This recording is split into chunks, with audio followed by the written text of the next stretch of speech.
Have you ever gone shopping for wine, maybe for yourself or for a friend, and you see a really high score from like a wine critic, and it kind of comes off misleading when you actually try it? Maybe that 95 didn't really drink as well as you thought it would.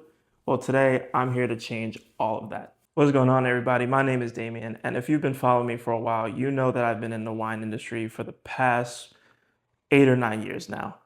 And one thing that has always baffled me about the wine industry, and I'm sure this has happened to you plenty of times before, you go shopping for a bottle of wine, you'll see a $15 bottle that says 95 points, and then you'll see a $200 bottle that also says 95 points. And that discrepancy in itself can come off as very confusing if maybe you don't know about wine as much as somebody who is really in the industry. So when I finally decided that I was going to make content around wine, I thought, what can I do to make my wine content different and really stand out from the rest? And I got a lot of help from a mentor of mine that I used to work with.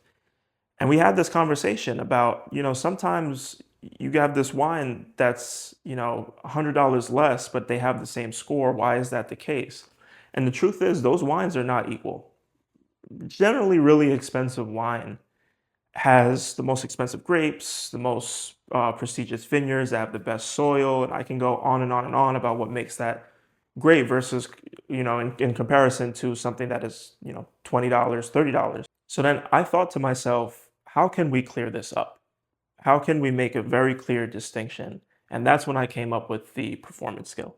The performance scale is something that I created that I'm very excited to introduce to the wine community or anybody that's looking to get into wine, because I really feel like it bridges this gap. So what is the performance scale? So I rate and categorize wines based off of 5 categories. So 4 main categories and 1 special one, which I'll get to. So the categories are everyday excellence, signature selection, distinguished bottlings, iconic classics, and then the last one is called hidden gems. So everyday excellence is anything between $10 to $30, right? These are your everyday run-of-the-mill, Tuesday night wines that'll get you through the night. Signature selection is from $30 to $70.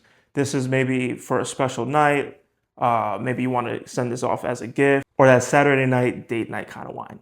Distinguished bottlings is that 70 to 150 range. These are for the real special occasions, gifting, celebratory wines, or maybe something that you want to age in the cellar or the wine cooler. Iconic classics are the best of the best wines in the world. These are from 150 all the way up to, you name it, some bottles, $25,000 a bottle. And then there's the hidden gems. These are $100 a bottle or less, but they taste and drink like they should be in distinguished bottlings or iconic classics. I wanted to give those bottles a special designation and give them the credit that they deserve because they outperform and drink above and beyond what they would normally be categorized as. So I know you might be thinking, why go through all this trouble to make all these different categories? Well, I felt like in the wine market now, everything's so stale. You have all these ratings that go from realistically 80 points to 100 points. And it creates a lot of confusion when you have such large discrepancies in the price points. So I wanted to narrow not only down the price points and then grade those wines against their contemporaries at that same price accordingly. So what does this do for you as someone who's going out shopping and basically in the consumer market? This makes it far more easier where you're getting a more realistic representation of the wine that you're purchasing. But what does this also do for you winemakers who might be seeing this video? Let's say if you have a $20 bottle of wine that gets rated a 92 points. Well, if I was to grade your wine, a 92 point at that price point actually might score a 95, 96, 97.